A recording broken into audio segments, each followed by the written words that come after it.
Welcome to the epic, the sardonic, the titillating Best Fit Square!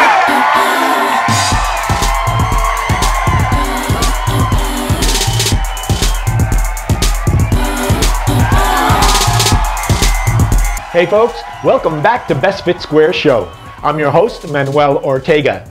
Today we ask, Cuba, Party Island? Here to help us better understand is our very own in-house scholar, PT. Hey PT, hey Mo, Cuba, Pearl of the Antilles, Shangri-La of the Caribbean, for centuries the object of desire for Europeans. First visited by Sebastián de Ocampo, he circumnavigated the island in 1509. Havana was founded in 1514. For 2 centuries, Havana was the military port of the New World, the place of rendezvous for Spanish treasure fleets. Havana had a population of about 30 to 40,000, bigger than Boston, bigger than New York. Hold on, PT. The Pilgrims landed in 1621. Boston was founded in 1630 and New York City in 1654. This means that Havana, Cuba for that matter, was founded about, let me get my calculator, 107 years before our famed Pilgrims landed. 116 years before Boston was founded. And 140 years before New York existed. Indeed, Mo, by the time New York City came online, Cuba was a thriving metropolitan destination. News to me. Well, you're not alone, Mo. By 1728, Cuba had founded Havana University, and a Belgian immigrant set up its first printing press, distributing Spanish periodicals, poems, and pamphlets. I was under the impression Cuba was founded and run by US gangsters in the 50s, as a hangout for rich, famous, infamous Americans. You know, a banana republic.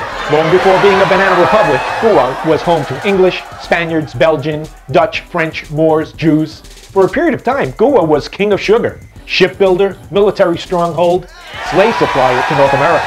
Woo-wee! That's gonna take some unpacking. Let's start with non-natives. Cuba seems more European than Caribbean. What's up with that? While there were as many as 60,000 natives inhabiting the island prior to Sebastián de Ocampo's circumnavigation of the island, the native population was nearly totally destroyed by disease contracted from Europeans. Those that survived did so mainly by the result of intermingling with non-natives. Alright, Nicky time! That's right, Mo. There was a lot of this going on. Let's take a closer look at slavery. You said Cuba supplied slaves to North America. Well, North America had slaves. In fact, there was an entire infrastructure created to support slavery. There were laws, policies, slave markets, financing. For example, Virginia recognized slavery in 1661. Then in 1662 made slavery a hereditary state. Then in 1667, Virginia established that even baptism did not alter slave conditions. Slaves therefore had no legal right to possessions, could not marry, could not sue, could not buy their freedom. Slaves had, in short, no legal being. Slaves were chattel. Slaves in Cuba, as in all Spanish colonies, had the benefit of Roman law. Slaves were recognized by the church. Slaves could have and exchange property. Slaves could marry. Slaves were legal beings. Anglo Saxon practice, by contrast, was severe. Oh yeah, definitely more brutal. North America's church and white master class, Christians, denied all rights to slaves. They often proclaimed slaves were accursed of God, being descended from Cain, or worse, from the serpent who tempted Eve. Many even claimed slaves were the serpent incarnate. Can you believe that? This theologically based attitude had no trace in Spanish slave society. Cuban slaves could buy their own freedom or that of their children or parents. This means, of course, slaves had the right to possess and accumulate capital and property. How's that possible? Well, for instance, slaves could cultivate and sell vegetables on the side or do extra work in the cities, and sometimes even by theft. Theft for a slave in North America? That would end bad for a slave. In fact, it still does for black American men.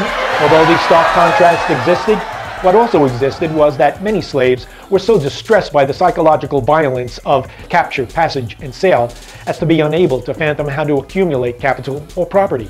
Look, that being said, PT, unlike North America, there did exist a free slave population in Cuba. There also seems to have been plenty of fooling around between slave and non-slave folk. You know what I'm talking about, the Thomas Jefferson type of fooling around. You got that right, Mo. One census pegged the slave population in Cuba at 32,000, with the free, black, and mulatto population reaching 20,000. Now you know, you only get mulatto from intermingling Europeans with native Indians, Indians with blacks, blacks with Europeans, Moors with Jews, and on and on and on. A dazzling smorgasbord. White folk, incorrigible. Just saying.